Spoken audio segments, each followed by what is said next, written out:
আপনি কি এই সকল ফটো এডিট করতে চান? আসুন আজকে আপনাদের এই সকল ফটো এডিট করা দেখাই। প্রথমেই আপনাকে গুগল সার্চ বারে গিয়ে সার্চ করতে হবে অ্যাডোবি ফায়ারফ্লাই। এরপর এর ভিতরে যাবেন, এর ভিতরে গিয়ে প্রথম ওয়েবসাইটে যাবেন। যার পরে তারপরে আপনার জিমেল দিয়ে বা ফেসবুক অ্যাকাউন্ট দিয়ে বা গুগল অ্যাকাউন্ট, আইফোন অ্যাকাউন্ট যাই বলেন, অ্যাকাউন্ট দিয়ে লগ ইন করতে হবে। এখানে নতুনভাবে আইডি ক্রিয়েট করতে হবে আর কি, যথার্থভাবে আর কি। এরপর আপনার এরকম একটা ইন্টারফেস আসবে। এরপর নিচে স্ক্রল করবেন, নিচে স্ক্রল করার পর জেনারেটিভ ফাইল এর ভিতরে যাবেন। যার পর এখানে আপলোড ফটো, এখানে আপনার ফটোটি আপলোড করবেন আপনার পছন্দ মতো যেটি আপনি এডিট করতে চান।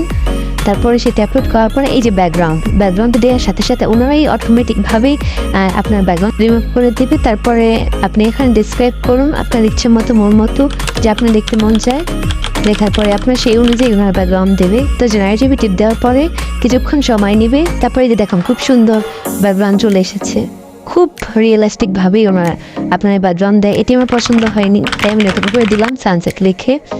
এখানে জেনারেটিভ করার সাথে সাথে দেখুন কত সুন্দরভাবে ওনারা দিচ্ছে ইমেজগুলো, কত সুন্দর, একেবারে খুব সুন্দরভাবে ওনারা ব্যাকগ্রাউন্ড দিয়ে দিচ্ছে। আপনি আপনার পছন্দ মতো দেখুন।